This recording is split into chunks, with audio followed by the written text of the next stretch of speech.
All right, so today we're doing something a little bit different. I'm diving into a new series where I interview remarkable people here in Orlando. Today we're interviewing Louie Gravance. He has a storied career as an entertainer and a cast member for the Walt Disney World.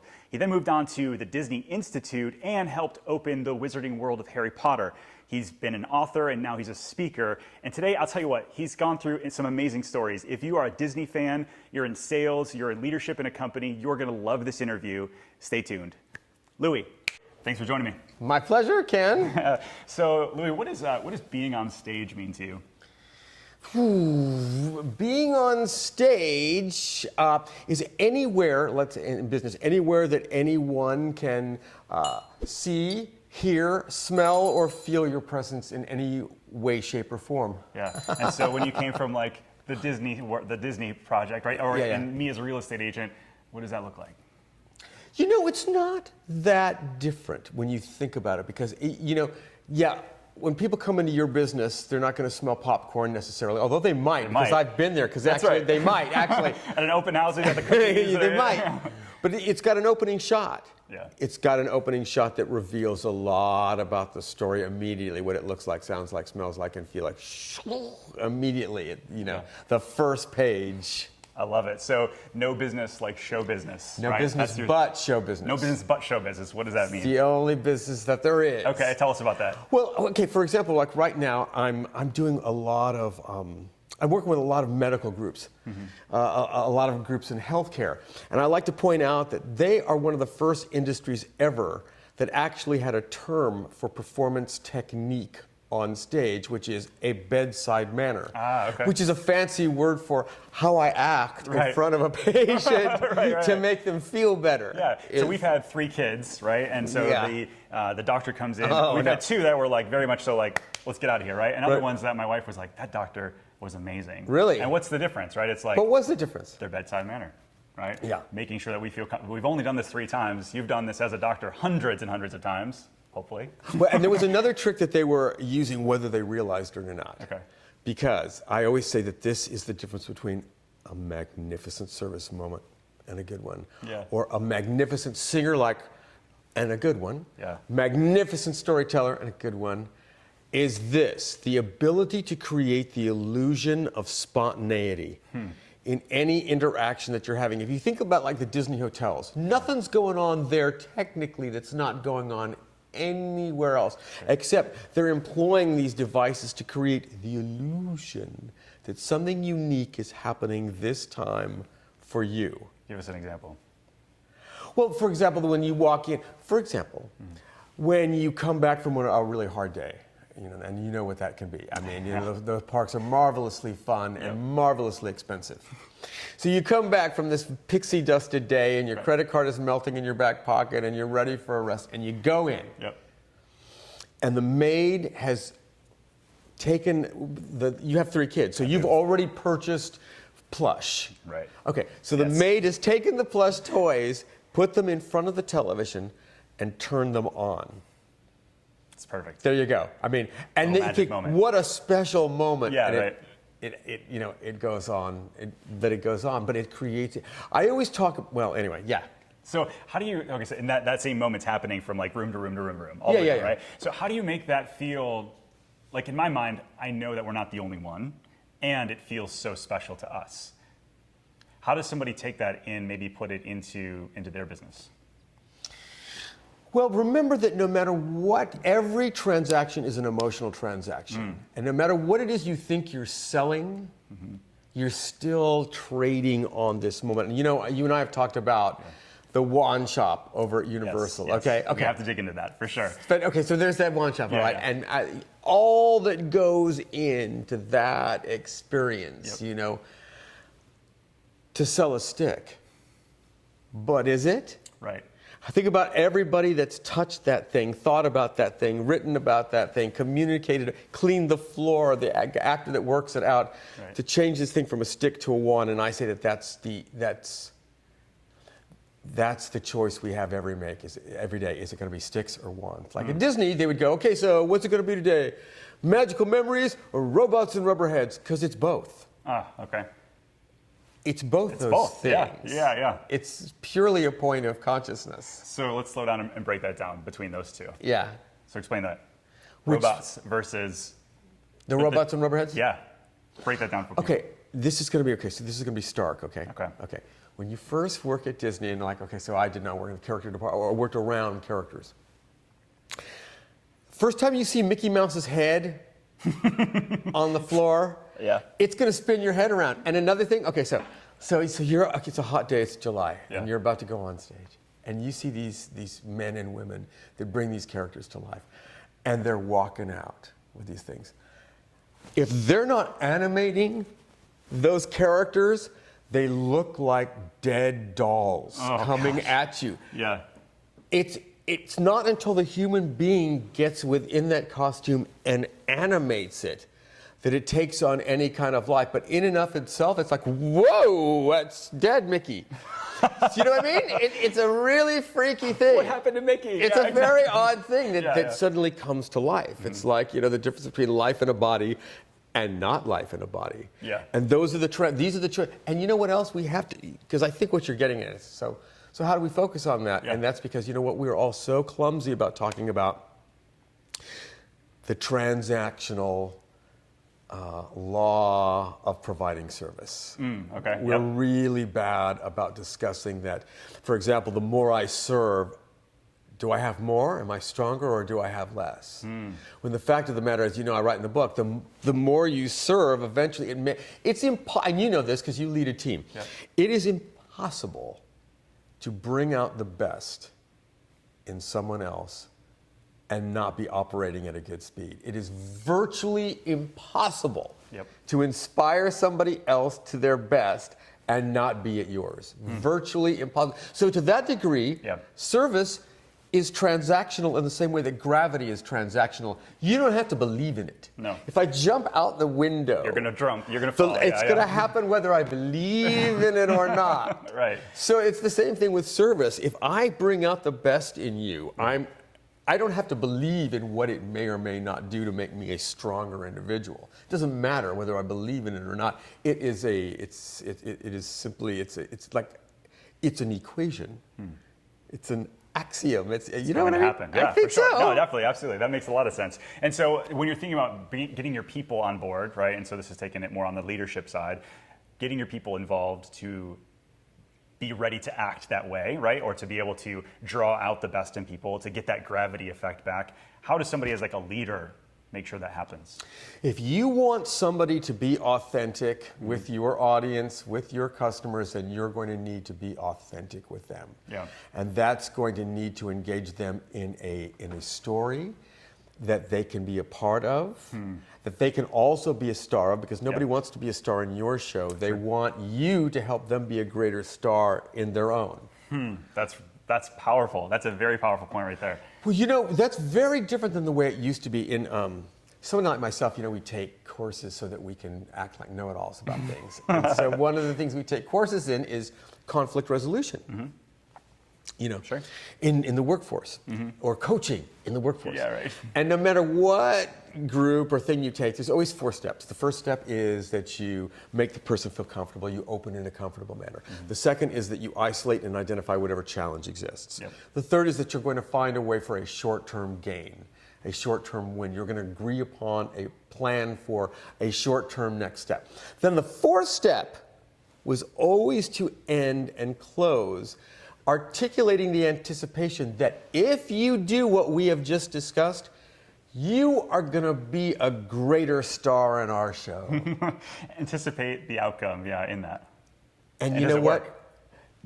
That's not the way we need to coach now. The way we need to coach now is to say, and if you do this, whether you're here or anyone else, you will be stronger because of it and a bigger star in your narrative, in the hero archetype that you're creating. As opposed to, wouldn't it be great for you to be a part of the Disney show, or come along and be a part of the Pepsi generation, or come along and be a part of the new Tulsa community? Right. No, what these products and services now is they act as a context for us to be hero archetypes. A vehicle for them to live out their own amazing story. And so as we coach and train and inspire, we have to be able to articulate when somebody goes, so what's in this for me? Other than money. But what, Right. which is something. Right. Yeah, but see, that in and of itself may or may not be enough. It's the fact that if you engage with me on this narrative, with or without me, you will develop a superpower. That's huge.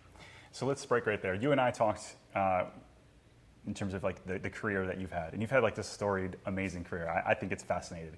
And so when you're on Main Street and you're going through, you are empowered to be this character and to have your own thing. Tell us the story we were talking about yesterday in regards to just like the vehicle and or how you go about Well, that. you know, why I think that's important is because, so if you look at, this is one thing that's very weird, interesting about Disney. If you look at motion picture studios from the 20s, 30s, 40s, 50s, 60s, the great ones, MGM, Paramount, the great ones, they threw everything away. Once they were done with it, they threw it. The production sheets, everything. props, they did everything. Everything. Everything. And a lot of times the films. If it hadn't been kidding. for pirates and people who had bootlegged them, a lot of these things would have been gone. No way. They Okay. threw everything away. There were two exceptions: Universal and Disney. Yeah. Universal to a large degree because they were working a tourist operation. I don't know what it was, but Disney just didn't keep everything. They meticulously archived everything. I mean, every check stub. And meticulously, including their stories. Because when these legends would retire, these Disney legends that had a lot to do with creating the park, Yeah. they would sit them down. These were not for public consumption, and they'd roll the camera and just go talk. And these guys love to talk, almost as much as they love to smoke and drink. Right. Yeah. And these were not who you would expect. And Yeah. so as I was researching the company, as I was working for the Disney Institute and Disney University, I would look at these films. And a lot of times these are like crusty guys. And the purpose was to archive the stories. And my favorite is the guy that was really most responsible for the Disney training. His name was Van Arsdale France. And right before he retires, he's sitting there, you know, and the guy rarely did not have a cigarette in his hand. And he goes, so this is how this works. So I always had a bottle of scotch right in this drawer right here. And a lot of times on Friday, Walt would come in and go, yeah, because these guys also had mouths. Right, on them. yeah. And it says, oh, yeah, not going to, so he's telling these fascinating stories, you know, about, wow, you know, and he's the guy that tells the famous story, in fact, about how, so we're up late at night. It's the night before we're opening the park. We've already had a couple of drinks, and we go, oh my God, look at that patch. They realized that they hadn't planted, somebody had not planted something that was supposed to go in this block near Tomorrowland. Well, my God, Jim had a truck, so we get in the truck, and he tells this story about how they're like smashed, and they go out to some field near an orange grove, and they dig up these plants. Yeah. They don't have any idea what they are. And they come back into the park. There's hours before this place opens. Yeah. And they're planting the plants in right there, you know, and I'm figuring out what to call them just so that there's not a patch. So anyway, these guys have these amazing stories. And they archived it. They archive it by, they archive these guys just talking about what their experience was. So this is why I feel, as somebody who was on that street at Disney's Hollywood Studios, originally Disney MGM, before it opened. I was there for a preview before it opened. And I didn't know that I'd be playing the mayor on that street. And for thousands and literally, Ken, tens of thousands of performances on that street. So, I mean, I saw things go down. I'm sure. That, you know, I like to share with people. And like you mentioned the car, for example. Yeah. Let's get into that. That's a good story. Okay, so maybe my greatest contribution to the park, unwittingly, was, so I was in Streetmosphere, which was an interactive improv group where we would come out. There was 32 of us at one time. And we would weave in and out of the stores, and we would create these moments, these happenings. And for years, I played the mogul and the mayor, which meant that I took people down the stars down the street for their hand and footprints. Yeah. I was there for All the way down to the Chinese a area. lot of the events. I was there for I was there for a lot of what went down. So we would go. So there was this place that we would rehearse occasionally. That was next to what they called a boneyard, and a theme park boneyard is where they know it's valuable, but they don't know what to do with it, so they just toss it. Sure. So you can look out and you see all these things. So I look out one day, and I see this hot pink, what looks like a Model T. And I look at it, and it catches my attention, and I look at it some more, and I'm already a Disnoid. And I think, that looks like the cars they had at the opening of Disneyland that Walt used to drive. So long story short, and it is. It's one of those cars literally out in the elements. And the charger, the battery, was underneath it. And we get in it, and it works. Sitting out in the elements, just chilling, yeah. 2 weeks later, we have another rehearsal, and it's still out there. And we three of my friends and I, we get this idea. Yeah. And I'm the one that says, let's take it. So we act like it's ours, and we march that sucker across the park, all the way across to where our trailer was, and we say to our tech, look what we've got. Right. We clean that sucker up, and I start taking it out on set, and we use it in shows. We're using it to take people around. I mean, it is a major, now it's an integral, this Part of the show, pink thing. And so one day, it's a year I'm driving, and you could stand and drive, it's sweet, it's electric. Right. Originally, it was a 1908 Oldsmobile. So I'm coming out, and I look, and there, right in the major crosswalk, is the guy that's got the Imagineer emblems and all the stuff. And he's got this look like, oh no. Where'd you guys get that? Yeah. And I pull up, and he goes, what are you doing in that car? And I, like an idiot, I go, driving it. And he goes, do you know what this vehicle is, young man? And then I proceeded to tell him that I knew exactly what it was. Yeah. Precisely what it was. So I thought, okay, I got to come clean. Sure. So I said, we stole it. And I said, this is how this happened. I knew what it was. I saw it. I couldn't take it. So we took it. And no one has asked a question since until How long did it? A year. Oh my Almost gosh. a year. It took a year. And then he goes, so fortunately, he thought this was a fantastic story. As it is, yeah. And he goes, okay. He goes, but if you're going to drive that thing around, it is not going to be hot pink. We later found out they'd done it for some Easter thing. It's not going to be hot pink. So they come a couple days later and they take it away and we wave, and I think we'll never see that. Yeah. It's been fun, y'all. And about 6 weeks later, it comes back mint. Cream with gold leaf. It matches my car. It looks fantastic. Oh my gosh. Like complete new wheels, completely. This became someone's pet project to make it amazing. Yes. Yeah. And so then we continued, and then it became a place to hide show vehicles they didn't know what to do with. So pretty soon they found another one, a blue one, behind the Magic Kingdom, and it became ours. Wow. Then they found this truck that had a sound system on that they didn't want to lose. Right. It became ours. Then they found this other little electric car that they didn't want to, and it became, suddenly we have like 6 show vehicles. So whenever I look at that, I always think that was my weird contribution to that story was getting this car. Getting this car. So there's 2 things I want to ask about that. So going back to the archiving piece, and then also you feeling empowered enough to then put it as part of the show, and knowing the history and knowing all of these things. Is that something that only Disney can do? Or, I mean, they literally paid somebody to archive. You mentioned the checks. Like, I have a check at home I've got framed. It says, birthday gift for Diane Disney, signed by Walt Disney, right? And it was like something he paid for, and it was a canceled check, right? But somebody had got that, archived it, and then years later resold it, right?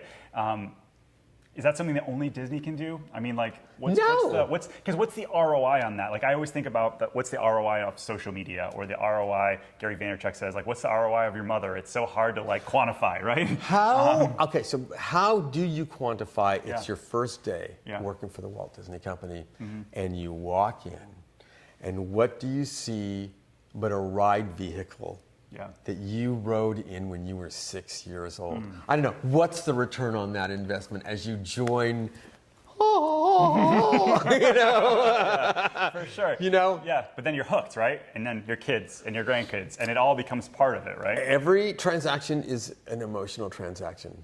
But you know, it's interesting how, like you said, things are meticulously, even in organizations where things are meticulously archived and counted, how things still happen. You know, that things still fall through. Like, for example, the fact that the car, or the fact that we were up in the windows. If you look up and down the main street, you look up.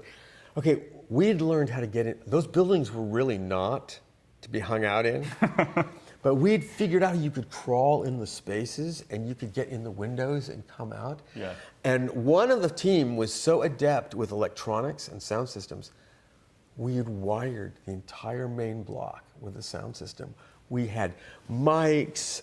We had offices. I had a typewriter where we had sound effects. We would do morning coffee things. One of them had figured out a way to string a fish wire across where we could roll things. Nobody would ever let you do anything like that now. And again, 20 years it took for an Imagineer to go, what? Oh, what are you doing? It wasn't built this way? What are you talking about? Yeah. And he goes, what are you doing up there? How long have you been doing this? And we went, 20 years.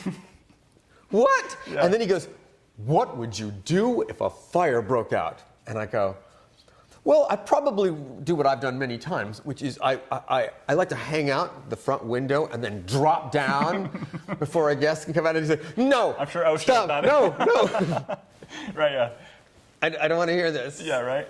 So those days, it's a little bit different of a day, right? So how do you take the archiving and the empowerment that you felt to go do these things and implement that today? Like how could I, as a business owner, or anybody that you might be coaching, to is it empowering your people? You know to what? Do these moments? Cast members that do things like that, there's a difference between having a job mentality and a task mentality. There you go. Yeah. A task mentality is, I told you the story about the pizza lady. When you're going to be a trainer, like I was at Disney, they had this wonderful program where you cross-utilized. And you'd go work in custodial for a little while, and you'd work in characters for a short day, and you'd go clean hotel rooms, and you do all these things. And some of these jobs were rough, and they wanted you to see. I worked in laundry. I could only imagine. Okay, these people work hard, man. Yeah. So one day, I go out and they go, okay, so you're going to go behind the Tomorrowland Terrace and you're going to work with, I think her name was Mamie, and she's going to show you how to work the pizza rush. Yeah. And I'm back there. Pizza rush, meaning like all the people coming to get. But she's backstage, you know. And I mean, it's real clean and there's nice music playing and it's very different than the laundry. Sure, I can imagine. So I'm thinking, I scored today. Yeah. So they show me that this pizza's going to come out on this, and she shows me. Yeah. And then I'm going to have this brush and sauce, and I'm going to have cheese on this side. And it's sort of like that Lucy show, it's going to come out, and I'm going to paint it, and I'm going to put the cheese on, and I'm going to slide it, right. and then I'm going to slide it on. So I think, oh, this is cool. Okay, I can do this. Yeah. So this becomes kind of a game to me, and I'm not cleaning toilets today. Boom, boom, boom. And I think, I've really got my heart into this. Yeah. Now this lady, who this isn't her task, this is her job. Right. She's watching this, and pretty soon she just cannot. And she comes up, she goes, honey, baby.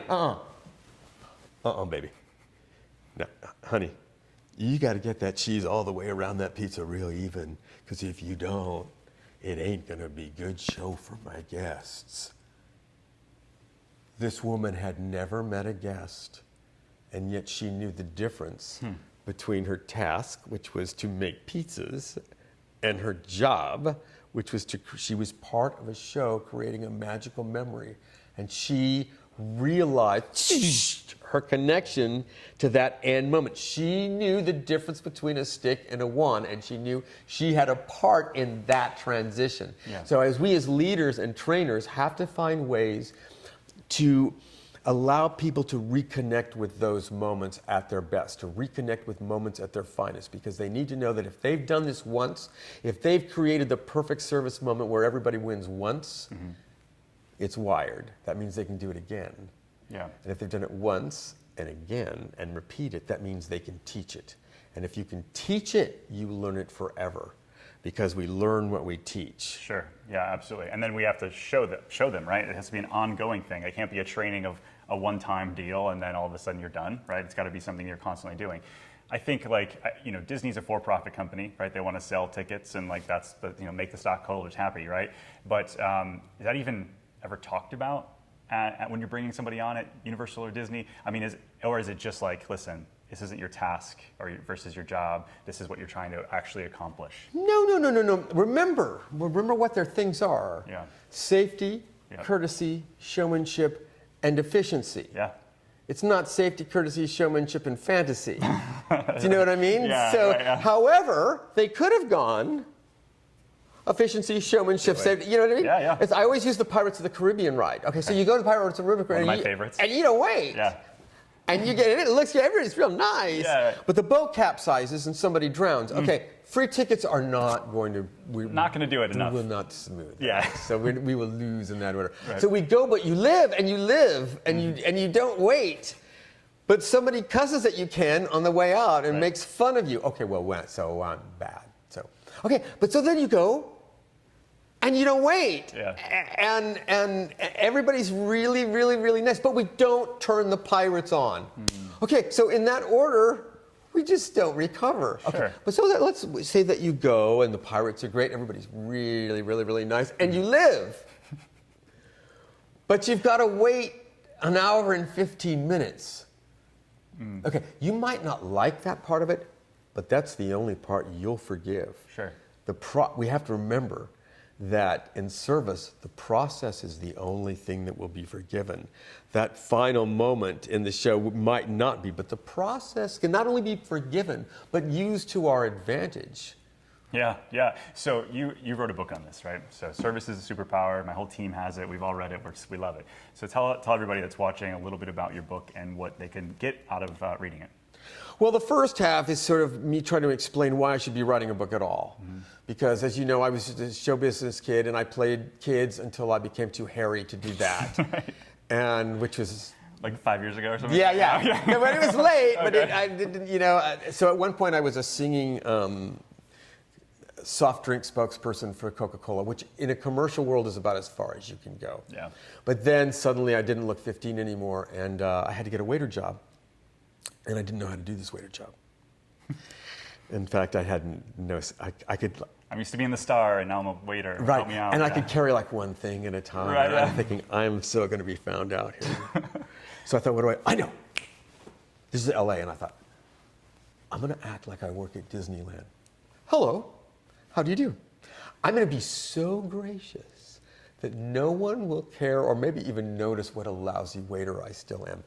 And Ken, this worked. I believe it. And is this like the ultimate fake it till you make it? Yeah. And then it bought me time, though. But then I had to be present. Sure. And then but then I learned something amazing. I learned because I was a punk, and I learned the power of serving something in someone other than yourself, even if it's just a steak. Even if it's just that, how much stronger I became. And so I marched around acting like I worked at Disneyland, and you know how the mind works. I get this call. So this is going to be weird, but do you want to go work at Disneyland? Because they're looking for somebody to play a little singing mortician outside of the Haunted Mansion in the summer. How did that sound? It sounded good. Yeah, it sounded, because I was a real Disneyland, so I was like, oh yeah, I'll do that. And so that's how the journey started. Was that, and then one thing led to another. I came to Florida, but anyway, I ended up being a trainer, and then a trainer of the trainers, and then got to be on the design team for the Disney Institute programs, and then got to move out and design training programs for banks, Bank of America, ING Financial, things that I had no business doing, except for the fact that I had served someone and become stronger because of it. So I thought, I want to teach this, and the more I teach this, the more I'll learn it, and the more, and I want other people, because I see other people in the service industry who come into it wired to serve, especially like in the healthcare industry. Oh, sure. They come in wired to give and serve, and then what happens is structure and task beats them down. So my life work is to get to people to understand and not be afraid of the transactional power of serving someone. Yeah. And what it can do, not just for your business, but what it can do for you personally as well. Yeah, I love that. Well, I tell you what, like our team and I, we've taken on exactly what you've said. We've kind of gone through a full like shift in our mindset of like, it's not just a transactional sale, right? It's we're digging in. We've got somebody on our team, their job, well, part of their job is gifting and making the experience even better beyond, what it is of just like buying and selling a house, right? And we're trying to make that whole experience really matter. I mean, buying a house is a memorable experience for most people, but it's also probably one of the most stressful things that you're going to do. And so how do we take as much stress out as possible? And so we've learned a ton from you, so I appreciate it. So how do you recognize excellence? How do you, because I know you care about this stuff, so I mean, it's okay, and I've watched your videos. Yeah, so, for sure. all right. Yeah. So how do you, because I know it happens in your office, and I even know some of those people, so how do you recognize excellence and put it back into your story? What methods do you use? In regards to our people? Yes. Yeah, so I think for us, it's definitely telling their story to the rest of our team and the rest of our clients. So, hey, listen, if this person stepped up in a really big way, we want to recognize that person, and then we want to tell the world that story. Because although real estate happens every single day by the hundreds, right? Every story is a little bit different. And so we want to stop when we do recognize it. So I think it's going above and beyond for us, making sure that it's, again, not just that transactional piece, but somebody, like we've got an operations staff, right, of amazing ladies who take really, really good care of our people in the back end, the paperwork, all of the mundane things, right?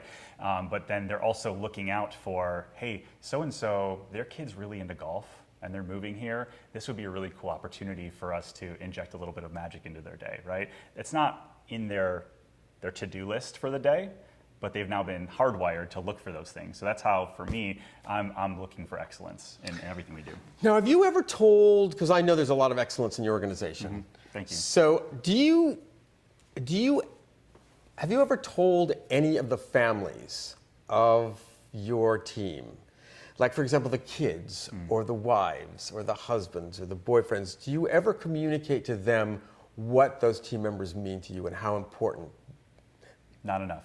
Because I'm telling you, I've learned that right now, especially what everybody's been through with having to work from home, right now, this is a powerful tool. If you want to recognize and inspire your team, I would really encourage everyone to do this. Find a way to let, you've got this amazing team member. There is nothing so powerful as telling that person's children how fantastic their parent, their dad, their mom is at their job. That's really good. There's nothing, I mean, because then you've got the families buy-in, and I learned this from a guy that owned a bunch of McDonald's. Who said, you know what, I need mom to love that those kids work for me.